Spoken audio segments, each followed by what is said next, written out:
বিশ্বনবী বললেন, যে ব্যক্তি রাত্রিবেলায় সূরাতুল মুলক তেলাওয়াত করবে তার কবরের আযাব হবে না।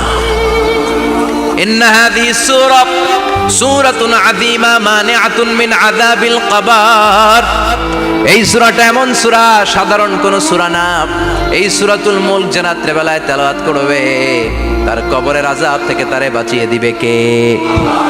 নাম্বার 1 ফজিলাত, স্ট্যাটাস মনে থাকবে তো। 2 নাম্বার স্ট্যাটাস শাফাআত লি সাহিবিহা। এই সূরাটা, এই সূরার তেলাওয়াতকারীর জন্য কিয়ামতের দিন সুপারিশ করবে। কোরআন সুপারিশ করবে, চারটেখানি কথা না। কোরআন যদি আপনার বিরুদ্ধে দাঁড়ায় আপনার জান্নাত ক্যান্সেল। আর কোরআন যদি আপনার ব্যাপারে আল্লাহর কাছে রেকমেন্ডেশন করে জান্নাত আপনার জন্য ওয়াজিব করে দিবে কে? এজন্য বিশ্বনবী বললেন শাফাআত লি সাহিবিহা, কিয়ামতের দিন তেলাওয়াতকারীর জন্য আল্লাহর কাছে সুপারিশ করবে। 2টা গেল। 3 নাম্বার বিশ্বনবী বললেন খাসামাত আন সাহিবিহা। এই সূরাটা কিয়ামতের দিন এই সূরার তেলাওয়াতকারীর পক্ষ নিয়ে আল্লাহর সাথে ঝগড়া করা শুরু করে দিবে।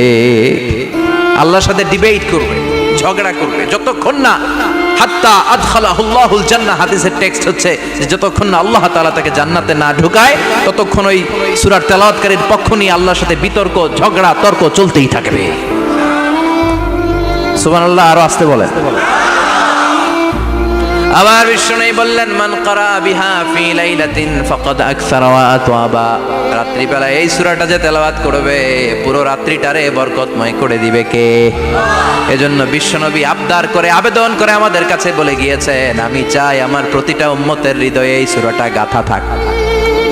আমি চাই আমার প্রতিটা উম্মতের সিনার ভিতরে এই সূরার 30টা আয়াত গ্রথিত করা থাক। সুবহানাল্লাহ পড়েন।